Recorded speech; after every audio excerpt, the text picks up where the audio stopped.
as you know, with our dear Terry. Where's Terry? Oh, she's in the back there with her dog, Lacey. And Randy, since the day you hit it here, you have been so busy, and I am so fortunate to have you share what you shared at the USDA and the capacities, many capacities you helped to serve within our federal government. So it's all you. Good morning. Glad you're here. I've been giving parts of this presentation for years, usually on Zoom, usually to federal agencies where I'm trying to keep people out of trouble and the agencies out of trouble. Little different here. I want you all to understand pronouns so we can help welcome people and make them feel welcome and just encouraged. Before we start, I was thinking we needed a test, and I had it later in the thing, but I'm going to do it now, okay? So this is kind of like, how many of you are on Medicare? Medicare wellness test, okay? I'm going to ask you some questions, and we'll see if you can remember the answers at the end of this talk, okay? What's your gender? Okay, you don't have to write it down. I want you to, is gender a very important part of who you are? Okay. And what would happen if half the people in this congregation thought you weren't the gender you thought you were? How would that make you feel? Okay? Write the answers down in your head. Here's an easy one. What percentage of the population in this country is transgender or non-binary? I'll give you the answer later, okay? I'm a transgender woman. I'm a tall woman. I'm an educated woman. I'm a snarky woman, and I'm a white woman, okay? The key to all that is I'm a woman. The federal government says I am. The states of Delaware, Maryland, and Virginia recognize it, so just if you want some documentation, I got it in my wallet, okay? Next slide. So in order for this to be a safe place, there we go. How many watch Ted Lasso? Be curious, not judgmental, okay? And let's maintain respect for everybody in here. This isn't going to be a problem, I'm sure. It's things we put up. If you can hold your questions to the end, I can get through this presentation real quick. We'll have time for questions and discussion because I guarantee you, you're going to go, huh? Because I'm in the same situation. All right, the objectives for this morning are to understand the need to use correct pronouns in church and in our communities. Want to answer your questions with regard to gender identity. And to understand the difference between sex, gender identity, sexual orientation, and gender expression. And when I first saw that, I was like, huh? So don't be surprised. And then we'll address any other questions about that acronym on the bottom of the slides up there, okay? All right. Before we get started, we need to go over some terms and definitions. This is hard for us in the community as well. I mean, if you read that thing out in the hallway, I was learning words I'd never heard before, and I won't use those in here. But let's start with gender identity. It's the rainbow over the head of that gender unicorn. Gender identity, like everything else up there, is on a spectrum. Okay? I mean, we're brought up in the binary to get there. So just keep that in mind. But gender identity is how we view ourselves. Are we male? Are we female? Or something different? That's a strange one for many of us. It's how we think about ourselves and how we view the world. Women look at the world a lot differently than men, for example. If you're not aware of that, let me tell you, bend both sides, okay? That's gender identity. Let me turn the page and pretend I'm following a script. That helps more than Deanna. Gender expression, the dotted lines on the left, is how we present. What do we show the world? By our dress, our voices, our hair. We all present different ways. And really, our gender expression can change from day to day. Our gender identity does not. It's pretty much who we are on the inside. And you'll see people and you'll go, what are they today? They haven't changed on the inside, but their expression may have changed. Sex assigned at birth, the little chromosome between the legs. That's what the doctor says you are as you come out. It's based on your anatomy, your chromosomes, your hormones. It is something somebody decides at birth. It is not the same as gender identity. Gender identity is here. My sex assigned at birth was different than what you see right now, okay? And then the two little hearts, the physical attraction and the emotional attraction, is what's your sexual preference? What's your sexual orientation? And all four of these are independent. Your gender identity does not define your sexual orientation. Your sex assigned at birth doesn't necessarily define your gender identity, although it's really highly correlated, okay? So keep that in mind. So when you think sexual orientation, it's different than gender identity. And if you really want to get confused, I was considered heterosexual up till 7 years ago, and my gender preference has not changed, okay? I shouldn't be messing with you. But people who know me know. Next slide. So I want to just emphasize that all this is on a spectrum, okay? I mean, while we might all, not all, most identify as either male or female. If you were to plot all these traits on a spectrum, none of us would be all male nor all female. Okay? But it's really bimodal using statistical terms. Most of us say we're over on this side left, oh, this side left, that side female. But it's not. It's on a spectrum. So just keep that in mind. Next slide. Now for the hard part. More definitions. I'm not even going to try to go into what LGBTQIAA2S is. You can read that, okay? And every year it seems to add a letter. You know? So most of us in the population is like, we're queer. That covers us all. It doesn't change. But if you really want to know what they are, Google it, because I can't tell you. Cisgender is when a person, your identity, your gender identity matches the sex you were assigned at birth. Most of you here are cisgender. Don't take it as an insult, okay? That's just a definition. I, on the other hand, am transgender. The sex I was assigned at birth doesn't match my gender identity. And it's, you know, when you think about transgender, my mind goes to, was it a male to female, MTF, or female to male? But here's the other thing, this whole non-binary population thing, which we'll get to on the next slide. There's some people that were assigned male or female, and they don't feel like they're either. So they're really transgender too. But in my mind, you know, just to tell you how confusing it is, I don't usually throw them in that pot. But they come under that definition as well. Intersex is a general term in the medical profession. This has to do with sex assigned at birth. Not everybody comes out and the doctor goes, boy, girl. Sometimes it's like, there's some of each. So even from the sex assigned at birth, it's on a continuum. Next slide. Here we go. The real confusing part. Looking at the age range in here, we're not young. We were all brought up in the non-binary mentality. Everybody's either a boy or a girl.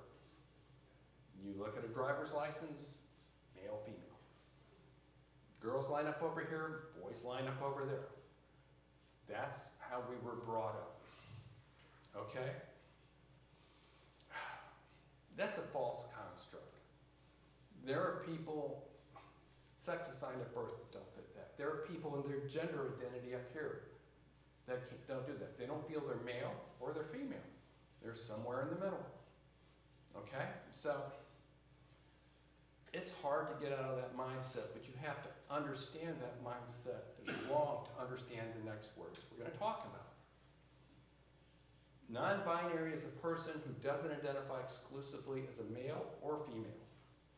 It's an umbrella term because there's lots of words under that such as agender, bigender, genderqueer, or gender fluid. We're not going to go into that. That's what you got Google for.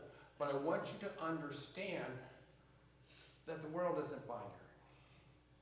It's not black and white. There's gray in there. And then we got gender non-conforming people, and they express themselves outside of the norms of male or female.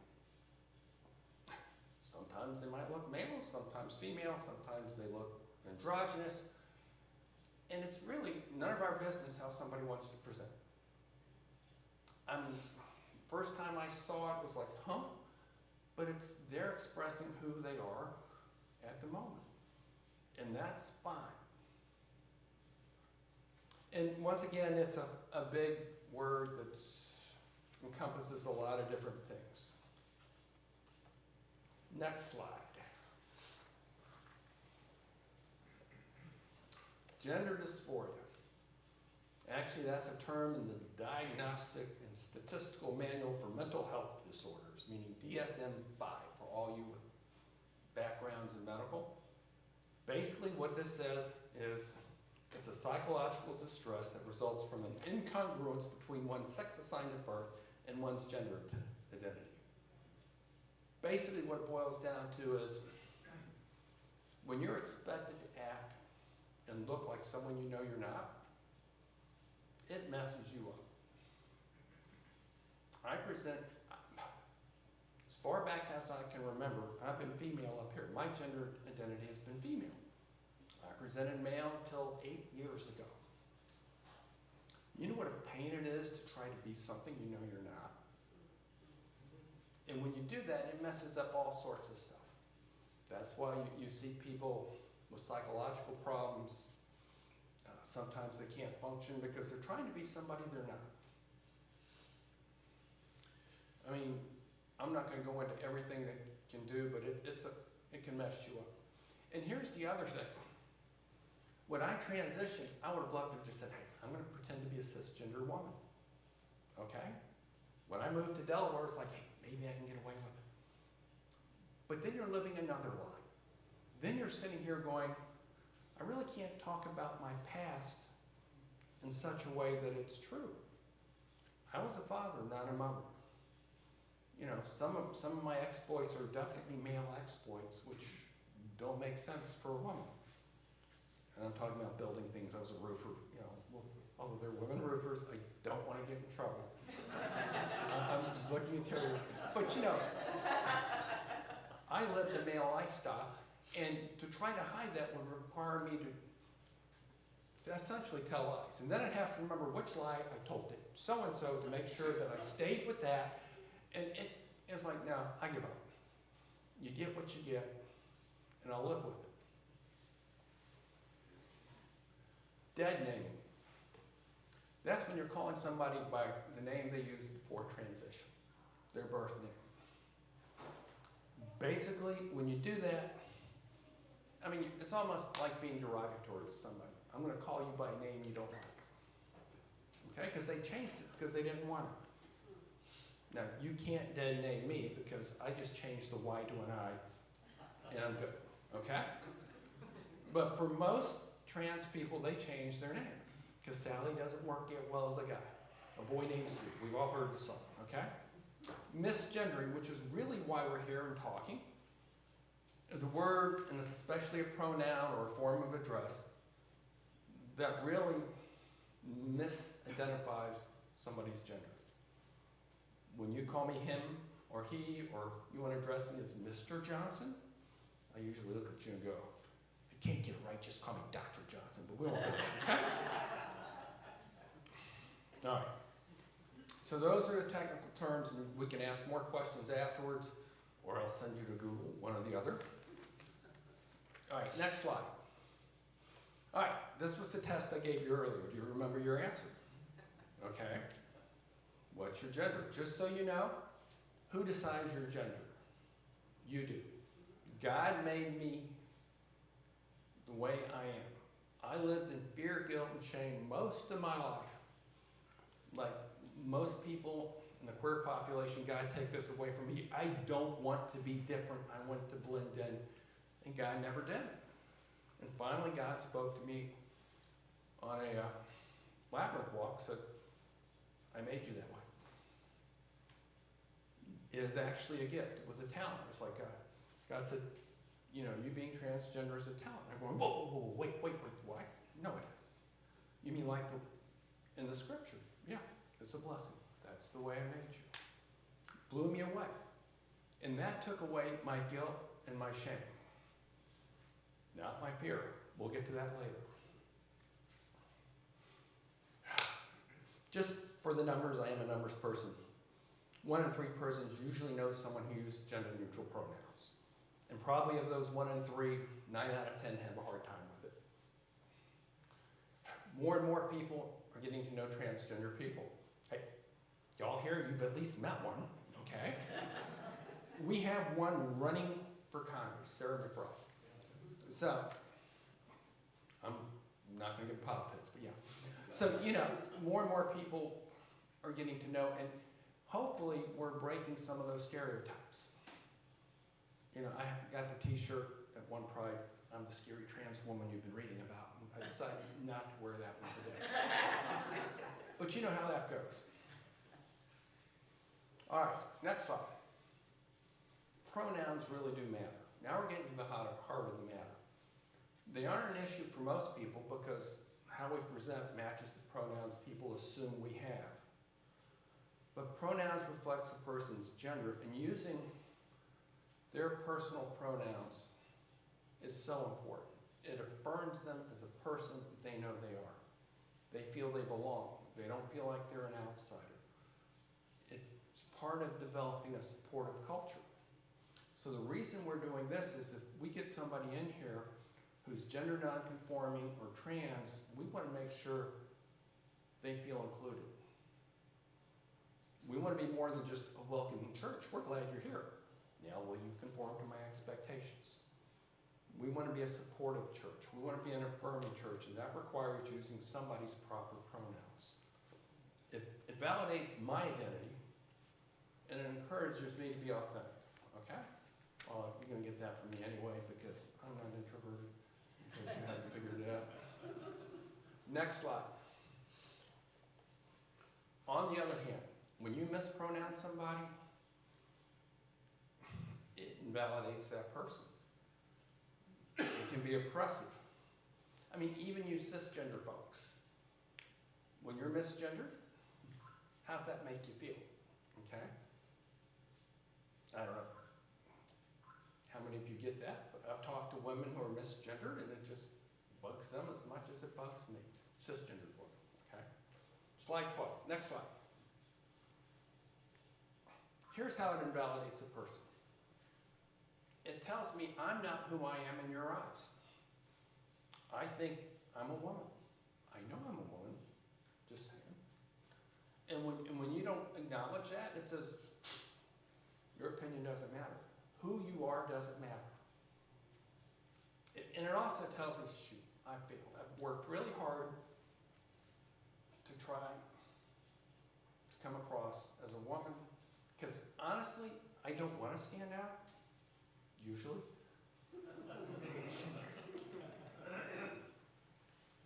So essentially, while God has affirmed my identity, I still need the support and the affirmation from the people around me.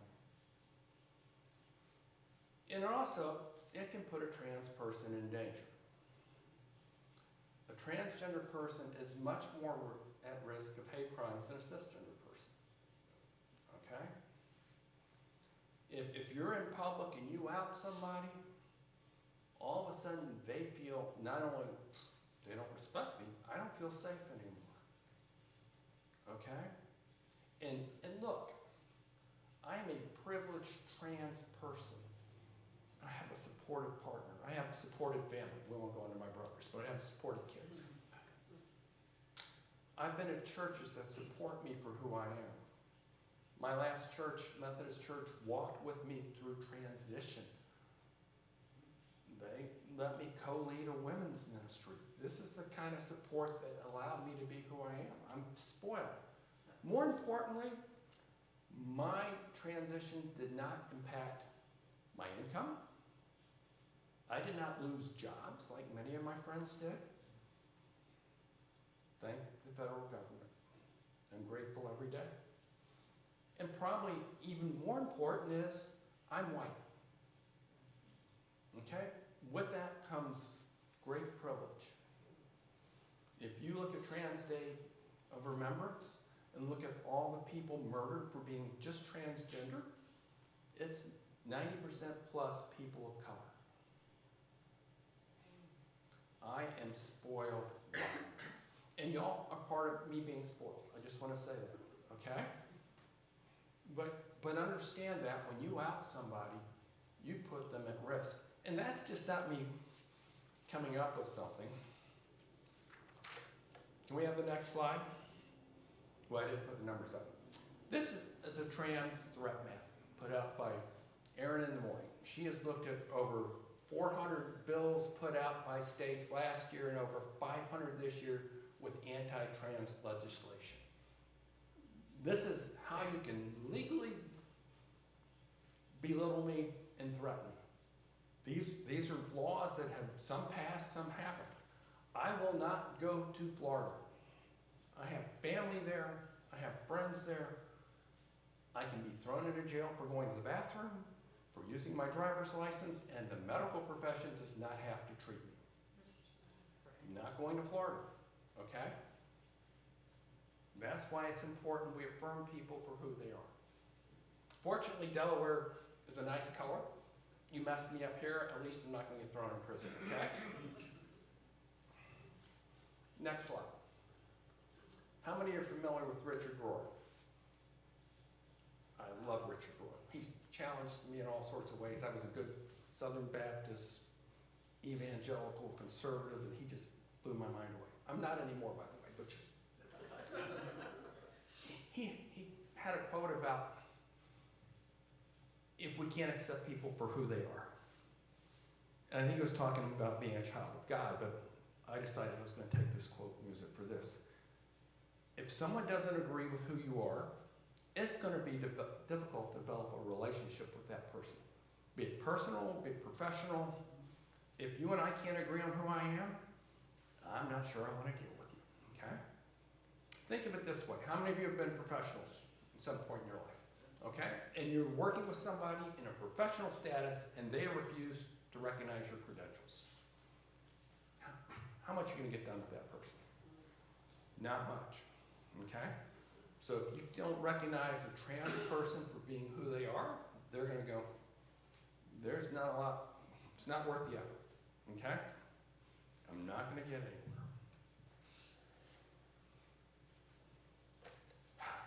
So what are some things we can do? Best practices.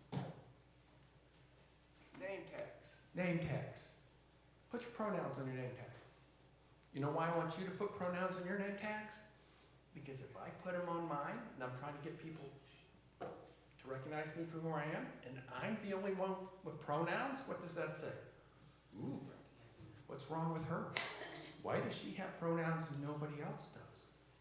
So if you want to be a good ally, and something we'll talk about as a church, should there be pronouns on here? Just saying. I'll be speaking with the name tag, Barry. Thank you, Pastor. It is okay to ask someone for their pronouns if you're not sure. And let me tell you, we think we know what people's pronouns are, but there's no guarantee. I have non-binary friends. When I look at them, it's like, she. No, it's they, them. Hard words, we'll get to that later. Okay? So there's nothing wrong with asking someone for their pronouns. Here's a way to do it. You start by sharing your own. Hi, Taylor. Nice to meet you. My name is Randy. I use she, her pronouns. Do you mind sharing yours? You know. Now, hey, you look weird. What are your pronouns? Okay? It's, you know, I'm Randy. I use she, her pronouns. Can you share yours? Because there's some people out there you really won't know. And that's how you do it. In a group, don't single people out, okay? It's okay to ask pronouns, but you don't single people out in a group. If you want to know somebody's pronoun, take them to the side. Or if you're in a group, ask the whole group, hey y'all, what pronouns do you use? Okay? And when you ask, don't ask what are your preferred pronouns. Because that says, it's not important, it's just your preference. It's what pronouns do you use? All right, now for some hard stuff, okay? It's hard because it's hard for me. It's not really hard when you think about it rationally and practically, but for us who've been brought up in the binary, where you're either male or female, boy or girl, and all of a sudden you got this stuff in between. Okay? There's a whole bunch of terms. Most people use they, them. Okay? Some use sie, zer. If you Google, you'll find some others. But they, them is probably it. People go, well, that's plural. Well, you know somebody left their backpack on the metro, and I hope they come back and pick it up. Wait a second, that was singular. Okay? It's legit. All right, next slide. Here are some examples. And this is stolen straight from USDA with a little modification. James uses the pronouns they, them, theirs. They're an employee at USDA. They wrote that report, and I met them when we worked together at McDonald's. Okay? You just use it that way. Next, she, they. What if it's somebody who's comfortable with using both female and non-binary pronouns? Kelly uses the pronouns she, they. They're on staff at the local Lutheran church. She worked in Oregon.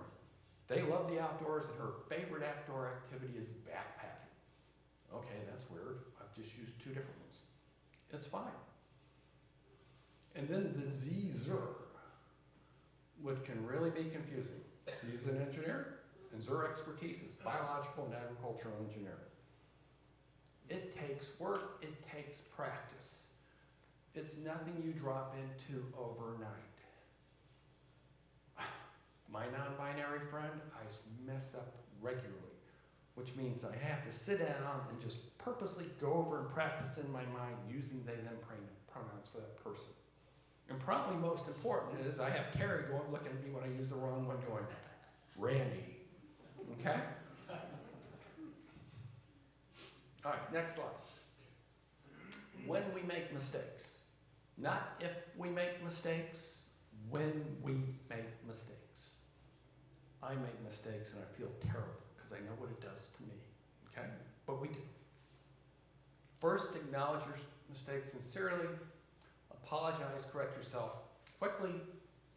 Move on. Don't draw attention to it. I mean, the whole purpose you want to use the right pronoun is to make them comfortable, and when you apologize and go on and on and on, the person's going, now it's even worse. Okay? But apologize, move on. Thank the individual who corrected you, whether they corrected you about themselves or by somebody else. And maybe you just need to sit down and think about it for a while. And it's not that you're a bad person more often than not. It's like, I've lived in the binary. I'm not used to this. Or all right, here's my issue. And I know my voice isn't great, but I haven't presented mail in Delaware ever. And you know, this, I don't know. I don't think I'm presenting mail now. But I still get mispronounced. And what it tells me is I'm not doing a very good job of being who I think I am. All right, so, you know, think about it. That's all I'm going to say. Next slide. Frequently asked questions. I could go into these, but here are the things we typically get when we give this presentation. Why are people asking me about my pronouns? I'm not transgender. How should I answer? It's a new question for a lot of us, but you know, they're asking a question because they want to make sure they refer to you in a respectful way. They realize that not everybody is who their outward appearance may be. You just tell them the answer. They're not questioning your gender, they're not asking you if you're queer. They just want to know what your pronouns are. Get over it. If someone tells me their pronouns are they, them, or sie, zer, or one of those others, do I need to call them that? Yeah. Bottom line. And it shows respect for them. And it's so meaningful for somebody who is so used to getting misgendered and mispronounced to actually have somebody use their proper pronouns. If we want this to be a welcoming place, we discover what pronouns are being used and we use them. What if it's difficult? No, it is difficult, okay? For this age group, Z, them, they, their, dealing with transgender people is not what we're used to. But here's the thing, is it more difficult for you to use the right pronouns than to expect this person to deal with the dysphoria and discomfort they're going to get by you using the wrong ones, okay? I'll tell you the answer, but you probably know. Isn't it insulting to ask people about their pronouns? Won't they feel singled out? Well, only if you single them out in a group. But no, I mean, most of us, as we understand the diversity out there, should realize it's not insulting, okay? And is it about being politically correct? No, no. And this is where I'm going to read something because I can never remember this statement, but I really like it.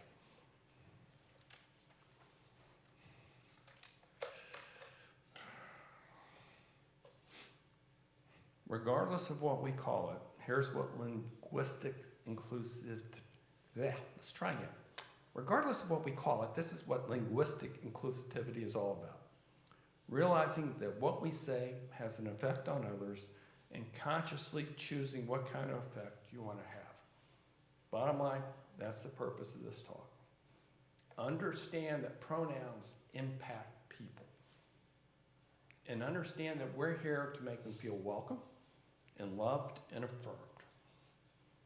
And with that, let's take some questions, do some discussions. We don't have much time. I went way too long, but hopefully I answered a lot of questions. Henry. Yeah, Randy, you mentioned Delaware, is fairly safe and all that. Mm-hmm. But my question to you personally is, do you feel comfortable being out, in restaurants and in other places where shopping? Okay. You saw that risk map of the U.S.? In here, I have a risk map of Sussex County, Delaware. It's based on my biases, my preconceived, all this stuff, but I have one here. And basically, it's kind of light blue at the beach areas, and it gets redder and redder as I go west. I passed this church for years, and it was like, nope, it's in the red zone. I won't be safe there. When I shop in Millsboro, I work really hard to try to get my voice up, and I don't talk to people.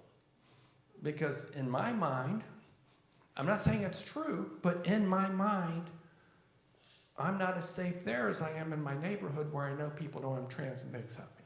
Okay? Thank you, Henry. Thank you. Any other questions? Yes, Bishop. What did this church do well to welcome you? And you can do the needs improvement as well. Well, I still get mispronounced some, but when people welcomed me, they had smiles on their face. They wanted to talk to me. They wanted to know about me. When I got involved in some ministries, I'm not known for being shy in the background, I was welcomed wholeheartedly. I wasn't pushed to the back and said, we want your help, but we'd rather you do it over there where nobody sees you, okay? I was brought in fully for who I was. And the best story is the church I transitioned in, Methodist Church in Reston. I got involved early and set up takedown because we met in a school and I could do that and then go hide in the back row with the old church ladies. Well, I am an old woman too, by the way. And one day, Patty comes up and says, Randy, we need you to go usher. I'm going, you don't want me to go usher. Randy, shut up, go usher. Those were the most affirming words I had heard in years. You're part of us, we accept you for who you are, and we don't mind having you in front, okay? And this church has done the same thing. What could we do better? We're working on it. We're working on my pronouns. Name tags, thank you, Terry. Terry's going, Name tags. I haven't given it a lot of thought. But I mean, we're making progress. Part of it is you really don't start thinking about these things till it shows up in your presence. I mean, this church probably didn't think, we thought the queer population, queer, but you don't think about trans till one shows up in your, and it's like, oh, now what do we do? And I think we as a church are making progress. And I hate to say I'm a catalyst, I'm more of a troublemaker, the irritant that makes you do something. But, you know, and actually we got to start another church service. But I'm willing to go over there. Yes? Well, one last question, and perhaps it's a challenge. Okay. Is it enough just to be welcoming at Community Lutheran, or as people of faith, do we need to take this to wherever we encounter others? We heard about that this morning. The answer is the latter, okay? You know, we need to reach out.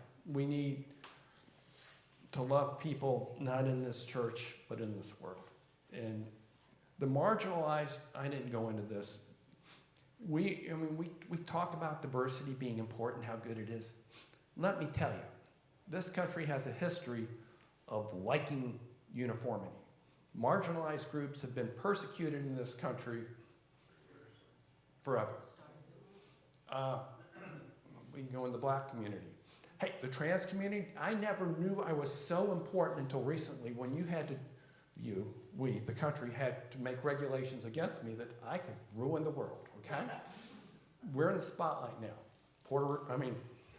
Haitians are really in the spotlight right now, but we're notorious for taking something different, some group marginalized, and really treating them poorly. And that's something we are making an effort in this church not to do. And we're making progress. I mean, guys, we're a bunch of old white people, okay? Oh, guys, wrong word. That's y'all. You know? So, I mean, we're making progress. But, you know, one reason I think we're mostly old white people is if you look at the demographics of Eastern Sussex County, we're a bunch of old white people, okay? But there are populations here, and we as a church are working, how do we bring people in when they have to be part of that discussion? You know, I'm part of this discussion, which is good because you're bringing in a member of the community to have a discussion on what we can do. I got lots of allies out there, but you know what? If you were the only ones deciding how to bring me into this, it wouldn't work. And as the pastor said, as we look to bring in the Hispanics and those other populations around us, we can't do this as being, how is we as white people going to welcome you all, okay? And this church has gone very far in going, how do we welcome the queer population? And knowing you have to include us in that discussion. So I thank you all for that. Okay? And with that, if you want to talk more, I can go over there.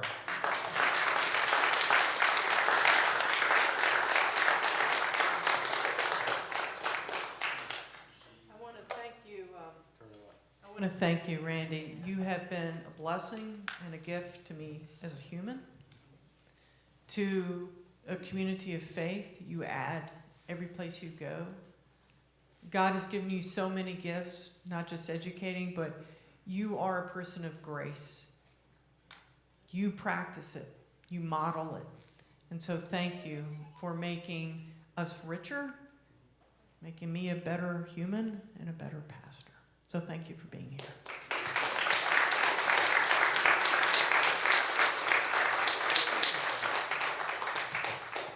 All right, so we'll take a little break and then we'll roll into worship.